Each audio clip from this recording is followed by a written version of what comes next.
What is up everybody? I hope you all are doing great. मेरा नाम है किशोर और आज बात करते हैं अपन ड्रेस अप डार्लिंग एनिमे के बारे में।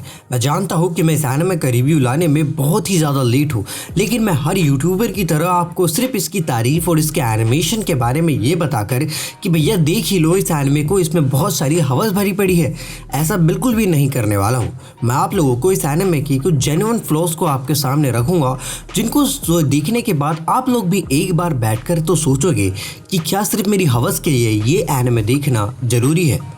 अभी मैंने ड्रेस अप डार्लिंग का एपिसोड 12 देखा और उसमें मुझे उतना मज़ा नहीं आया जितना कि मुझे एपिसोड 11 में आया था, और मेरे अंदर सीज़न 2 को लेकर के किसी भी तरह की कोई हाइप बिल्कुल भी नहीं है। जैसे कि दूसरे एनिमे के साथ में होता है कि सीज़न 1 के बाद मैं सीज़न 2 के लिए बहुत ज़्यादा एक्साइटेड हो जाता हूँ, बट इस एनिमे में मुझे सीज़न 2 के लिए कोई भी एक्साइटमेंट नहीं है। इस वीडियो में आगे थोड़े बहुत हल्के पुल्के स्पॉयलर्स है, सो अपनी ही जिम्मेदारी पर इस वीडियो को देखें।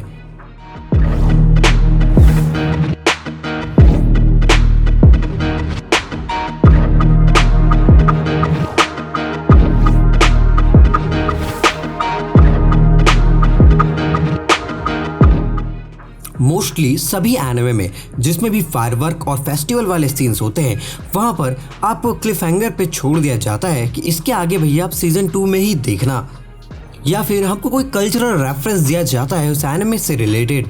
तुम लोग मेरी बात समझ रहे हो ना? लेकिन इस एनिमे के अंदर ऐसा कुछ भी नहीं हुआ।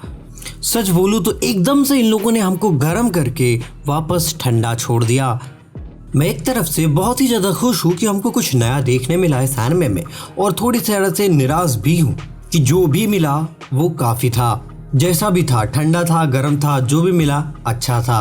और अगर इस पॉइंट पे सीज़न 2 नहीं भी आता है तो एक्चुअली कोई फ़र्क नहीं पड़ेगा, क्योंकि सीज़न 1 में ही स्टोरी लगभग पूरी तरीके से कंप्लीट हो चुकी है। क्योंकि स्टोरी में ज़्यादा प्रोग्रेस नहीं होती है और ऐसे कुछ ही मूवमेंट्स है जिसमें कि आपको देखने में मजा आता है, और इसके नेक्स्ट सीजन को आते तक आधे लोग तो भूल भी जाएंगे कि सीजन 1 में आखिर हुआ क्या था। और इस सीजन में काफी बिजी था तो मैंने बहुत ही कम एनिमेस को इस सीजन में देखा है। गिन चुन के 3 या 4 एनिमेस को ही मैंने देखा है और ड्रेस अप डार्लिंग उनमें से एक है, क्योंकि इस सीजन में भी कोई अच्छे एनिमे नहीं है ज़्यादा देखने के लिए। जो है वो भी पुराने पॉपुलर एनिमे के सीक्वल्स है, जैसे कि अटैक ऑन टाइटन और डीमन स्लेयर। और मैं इन सारे एनिमेस को हटा करके कुछ स्लाइस ऑफ लाइफ और कॉमेडी ढूंढ रहा था, तब जाके मुझे मिला ड्रेस अप डार्लिंग।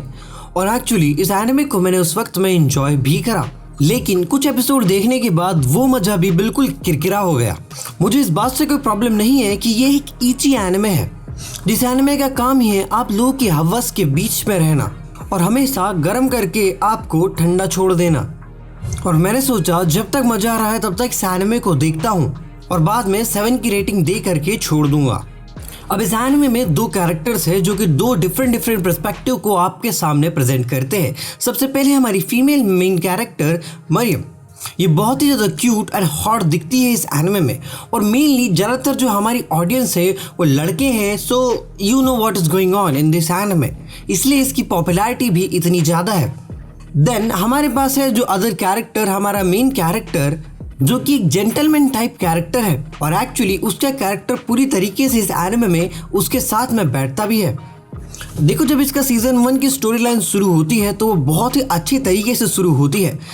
आपको पहले एपिसोड से ही दोनों कैरेक्टर के बारे में थोड़ा थोड़ा बताया जाता है और सस्पेंस और मिस्ट्री को आपके सामने रखा जाता है कि एक्चुअली आपको पता नहीं है कि आखिर में हो क्या रहा है, बट आप गेस करने की कोशिश कर रहे होते हो। धीरे धीरे चीज़ें रिवील होती है और वही ईची वाला टैग हमको दिखता है जो कि हर स्लाइस ऑफ लाइफ एनिमे में आपको कहीं ना कहीं मिल ही जाएगा। अब यहाँ पर हमारे जो मरियम है उसकी एक फैंटेसी है कि वो कॉस्प्ले करना चाहती है, और जो हमारा मेन कैरेक्टर है वो सिंपली डॉल्स बनाना पसंद करता है और डॉल्स के लिए कपड़े भी बनाता है। लेकिन ये जब दोनों मिलते हैं एक साथ तो ये क्या करता है, हमारी फीमेल मेन कैरेक्टर्स के लिए कपड़े बनाना शुरू करता है और हमारी फीमेल मेन कैरेक्टर कॉस्प्ले करती है। अब देखो पहले के 3 एपिसोड में ये चीज़ तो अच्छी लगती है, अब अगले एपिसोड में ये होता है कि ये लोग इनके पास फिर कोई नया आइडिया आता है, फिर ये इसके लिए कपड़े बनाता है, फिर वो कॉस्प्ले करती है, फिर यही चीज़ 12 एपिसोड तक लगातार रिपीट होती रहती है हर 3 एपिसोड के अंतराल में, और एक्चुअली ये पूरी की पूरी स्टोरी रिपीटेटिव लगने लगती है। और क्योंकि इस सीरीज में आपको लॉ ट्रायंगल या फिर लॉ जैसी कोई चीज़ नहीं देखने मिलने वाली है, क्योंकि एक स्लाइस ऑफ लाइफ एनिमे है जो कि आपको सिर्फ पर्सपेक्टिव और किसी की फैंटेसी के ऊपर बताता है। सो सिंपली इस एनिमे का सीजन 1 काफ़ी है, सीजन 2 की आई डोंट थिंक किसी को भी ज़रूरत पड़ेगी। लेकिन मैं तुम हफ्सियों का फिर भी कुछ नहीं बोल सकता हूँ। ऐसे और भी कई एनिमेज हैं जिनकी स्टार्टिंग में बहुत ही ज़्यादा हाइप थी ड्रेस अप डार्लिंग के ही जैसे, लेकिन आगे जा करके वो एनिमे भी बिल्कुल रद्दी हो गए। जैसे कि टोक्यो रिवेंजर्स, इस एनिमे की स्टार्टिंग में बहुत ही ज़्यादा हाइप थी, गैंग्स वगैरह दिखाया जा रहा है एंड टाइम ट्रैवल दिखाया जा रहा है, पूरा मिस्ट्री और थ्रिलर के ऊपर कॉन्सेप्ट बेस्ड है। लेकिन 3-4 एपिसोड बाद जब वो 3-4 बार टाइम ट्रैवल कर लेता है ना, पूरा मतलब लगता है कि अब स्टोरी रिपीटेड हो रही है। वो बार बार फ्यूचर को चेंज करने की कोशिश कर रहा है, फ्यूचर में गड़बड़ हो रही है, वापस जा रहा है, फिर फ्यूचर को चेंज करने की कोशिश कर रहा है। मतलब यार उसमें मज़ा आना खत्म हो जाता है इसके बाद में।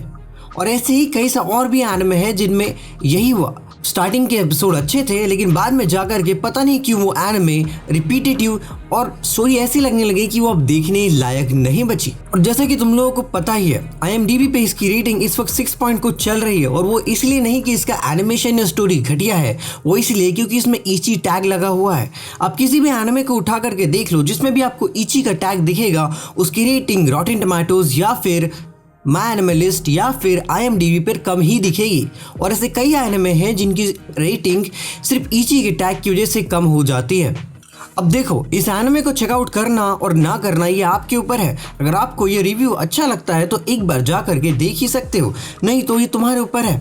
सर देखो, मैंने इतनी बकबक तो कर लिया। अगर वीडियो को तुम अभी तक देख रहे हो तो प्लीज़ सब्सक्राइब कर देना इस यूट्यूब चैनल को, और भी वीडियो ऐसे आते रहेंगे। और मैं मिलता हूँ किसी नए वीडियो में किसी नए टॉपिक के साथ, तब तक के लिए बाय बाय।